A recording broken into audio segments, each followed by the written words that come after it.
There he is. Good morning. Mr. Brown. Good morning. Good to see you. Good to see you. Michael, good to see you. Good to see you. Good doctor. How are Good to you? see you. Okay, so here's my card. Have a seat. I would like to give you all a quick presentation. Yes. Oh, we gotta record this then. Okay. Presentation. Please do. I would like to give you a quick presentation on who we are, what we do, how long we've been doing it, and how we can help you. If you would have a seat here, make it easier on us. Okay. Okay? Now, I want to tell you that this will not be a high-pressure sales event. I do not do sales. I reveal solutions. And if you decide to use our services, that will be strictly based on your decision. Okay? Now, hold on your questions till the end. I promise. I'll get them all answered, but I'll also get us out of here a lot quicker if you hold them to the end. Now, first and foremost, anything that you want to do to your credit, you can do it yourself. You don't need to pay us, a licensed and bonded credit service organization, nor do you need to pay any of the attorneys that we're affiliated with. And I'm going to tell you how to do it yourself because I want to demystify this whole process. Because a lot of people come in here and they think, well, I know that these items on my credit belong to me. How are you going to get them corrected, updated, or deleted if I rightfully owe these debts? So that has caused a lot of concern for a lot of clients. So I'd like to get that out of the way right in the beginning. It all started in 1970, the Fair Credit Reporting Act. There was a lot of consumers that complained to the federal government about inaccurate information on their credit reports. The complaints got so widespread that the federal government decided to do a complete investigation of Equifax, Experian, and TransUnion, the three big credit bureaus.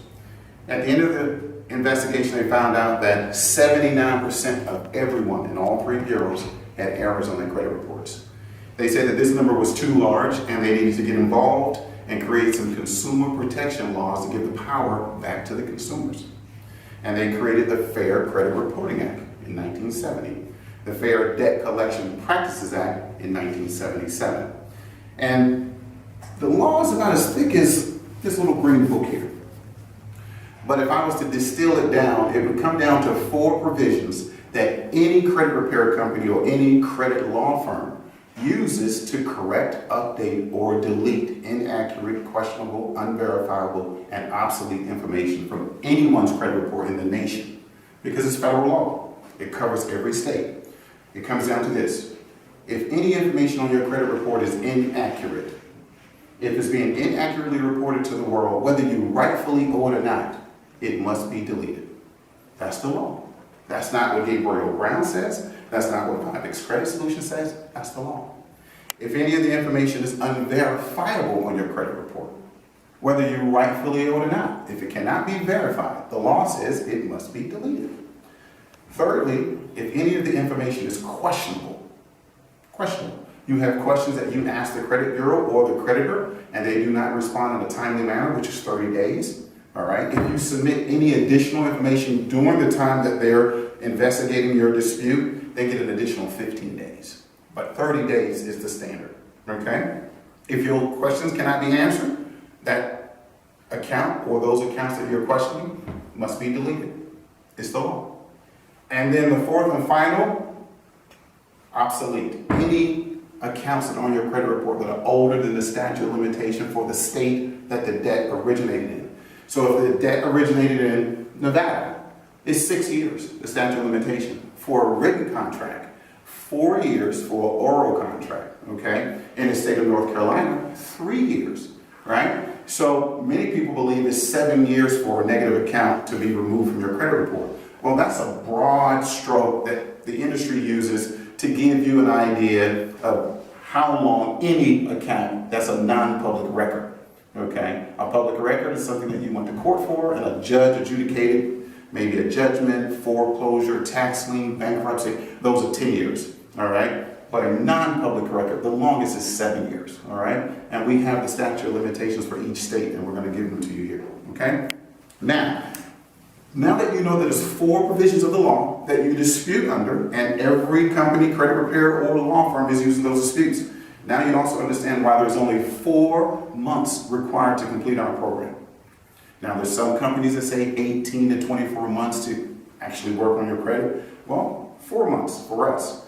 Okay, now give or take a month or two, because sometimes the credit bureaus will say it's a frivolous dispute or a suspicious dispute because you have not disputed or they don't recognize you haven't been in contact with them in some extended period. So they'll kick back the dispute and ask you to redo it. Okay, so that might add on a month or a month and a half to the program. Okay, now the next thing I'd like to go over. This is important to me because I believe this is the litmus test for any company or any person that works at a credit service organization or a credit law firm. I think before you have someone work on your credit, they should show you their personal credit. That person that's working on your credit will stand in before you as a credit expert, should reveal his or her personal profile to you. And the reason I say that is if I was to visit you after finding you on the internet and you're a personal trainer, and I come to meet you at the gym and you're in worse shape than I'm in, you have more body fat than I do, I'm sorry, I can't work out with you. I just have to be motivated by a model that I want to mimic, okay? All right, so I appreciate that more than the motivation from your words. Your actions motivate me more. And I like to say that my credit was worse than 99% of the customers that have ever walked in these doors to visit me or any of the other credit experts here. I had a 400 credit score. I had some really challenging times that I went through. I was evicted from my home. I had 2 vehicles repossessed, okay? I had 13 major credit cards charge off. I had 11 department store cards charge off. I had 11 parking tickets, okay? I had some medical bills. I was going through some anxiety attacks as a result of losing everything. I thought I was having heart attacks. It was just anxiety attacks. I was moving from place to place because I was trying to avoid the debt and the embarrassment of being served, right? Because you can get served or sued behind credit cards and car loans. So my credit was horrible, okay? So when I actually went through the same program that you're considering, all right, I can honestly say I'm no longer speaking this from my head. I'm speaking it from my heart, okay? My father told me there's 2 things that must make sense before you make a transaction. It must make sense, patting on your head, S-E-N-S-E, sense here. And then it must make sense, patting on your pocket, C-E-N-T-S. So this makes sense to me now from the head and the pocket, and now from the heart as well. So after going through the entire program, this is all the negative, this is all actually the letters that were received as a result of the negative accounts being disputed. This is my file, okay? And I can show you in the little green book here on the bottom that I have a 486 score. And all those accounts that I actually told you about, I have a credit report that was given to me, and I keep it as proof of where my score was. And then I show proof that recently, Discover, who gives out your credit scores, all right? This is me, Gabriel Brown, and Discover says I have an 816 score, okay? That score, only a fraction of the people in the country have a score that high. The scores go from 350 to 850, okay? So I've had 800 scores now since 2009. I got into this program in 2008, late 2008, okay? Now, the next thing you want to make sure is that the company or the person that you're talking to, after they tell you you can do it yourself, after the person shows you his or her personal credit, you want to make sure that the company is licensed and bonded to do this work. You cannot do this work, credit repair work, because you are a nice person, because you have the skills, because you're an attorney that is, an accountant, or because you're a mortgage officer, a realtor. No, the state of Nevada is very strict. You must have a license to do credit repair as an individual. It's called a covered services license, or as a company, it's called a credit bureau license, okay? And we like to show everyone, because we're in Clark County, we show everyone our license. This is the company name, this is the address where you're seated, and this is the actual license that ends in .255, that is the credit bureau license that gives us the right to do credit repair, okay? Next, you want to make sure that the company has a decent Better Business Bureau rating, okay? We have an A+ rating with the Better Business Bureau. We're accredited, okay? That means they've done a deeper review of our company to accredit us to say that we have the license and the marketing, everything that we're doing actually coincides with the business that we're doing, okay? And they say we've been in business since 2006, all right? These are some more of my credit scores that I go all the way back to 2009 and all the way up to 2015, okay? This is a list of all the companies in the state of Nevada that are actually licensed and bonded to do credit repair per the state, okay? All right, because some companies are still licensed, but they've lost their bond, all right? And they're doing business without a bond. And the state takes time to catch up with those companies, but this is the list of 24 companies. Out of the 24, 12 of them have a physical office.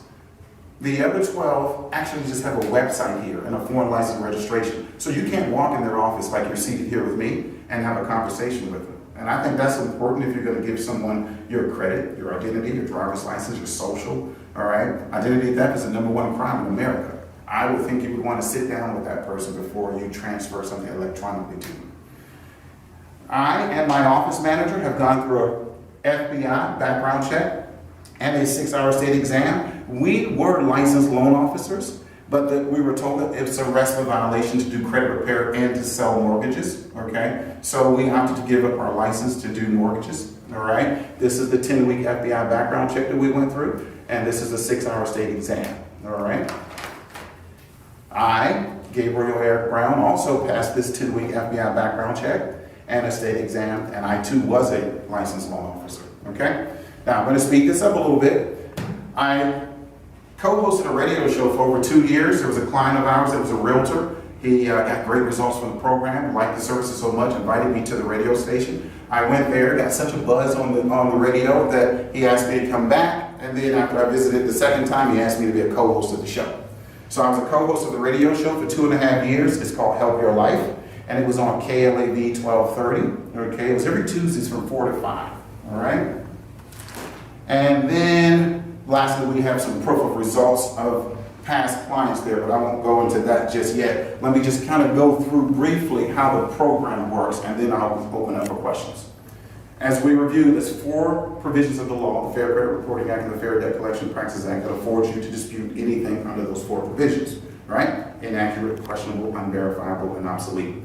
Because of that, our program is 4 months, and this is how it goes. When I signed up in 2008, the first thing that we do is we do a contract. Everything that I've said to you is in writing per the contract. It lists all the details of the services and the actual dates that the services should take place, okay? At the end of the program or our services, we do an exit interview with you as well to review everything that has happened, to make sure that you understood it and you appreciate the work, and to give feedback on how you feel about the services. So when you sign the contract, the first thing that happens is we do a personal information update, and we send it to all 3 credit bureaus, Equifax, Experian, and TransUnion, all right? You're gonna get the results to that personal information up in 10 to 14 days, okay? Personal information update, you'll get the results in 10 to 14 days. Now the reason we do that, many times you went out to apply for credit to a car dealership, a jewelry store, a department store. You've entrusted them to take the application that you completed and put your information in the system just as you put it there. If any of your information is, let's say your middle name is put as your first name and your last name is put as your middle name. If any of your information is misinput in the system in a way that it contaminates your file or alters your identity, that can cause problems for you in the future, because now when someone pulls your credit and they look at your driver's license, if it says Eric Gabriel Brown instead of Gabriel Eric Brown, it looks like I have more than one identity, okay? And that could cause further review on applications instead of being instantly approved. If your social, if a number is transposed in your social, all right, you've now created a second file. If your date of birth is input incorrectly, you've created a third file. Okay, so you must update your personal information, I would say once a year, to make sure it's correct. So that way you're not put through any hassle of appearing to have multiple identities in a time where identity theft is the #1 crime. So when we update your personal information, we send a copy of your driver's license, your social security card, and your utility bill to all 3 bureaus, and we say, this is my full name, first name, middle name, last name. Please update my credit file to match my social security card. This is my address. Please update my address to match my driver's license or my utility bill, okay? This is my date of birth. Please update my date of birth to match my driver's license, okay? And once all that information has been updated, the credit bureaus are required in 10 to 14 days to send you a updated credit report, okay? And we get those for you, but they come to your house. Everything that you get as a result of this program comes to your home, nothing comes to us. So you will bring that in 10 to 14 days and we're gonna review it, all right? We're gonna call that your credit file audit. We're gonna go through your entire file with you side by side with those reports, and we're gonna get your explanation of what happened and our interpretation we're gonna give to you of what we're gonna do, okay? How we're gonna dispute, what's the solution for your challenges. So in 10 to 14 days, you bring those in. The next thing we're gonna do is a credit rebuilder coaching. We're gonna give you 19 companies that we work with in the city of Las Vegas that you can go and build credit. Some are banks, some are credit unions, some are car dealers, jewelry stores, okay? And we're gonna suggest to you which companies to visit based on your credit profile. So you have a mix of credit on your report now, and based on that mix, we're gonna direct you to companies to build your profile and to positively impact your profile. We're not just suggesting that you open accounts just to have them. They must have a positive impact, okay? Otherwise, we won't direct you to those companies, okay? Then we're gonna send out a credit dispute letter on everything negative at one time. Other companies believe if you send a dispute on one item, one negative trade line at a time, that's the best way. No, we send a dispute on all negative accounts at one time. The first dispute will be under the inaccuracy. Verify that these accounts are accurate. Now in 30 days,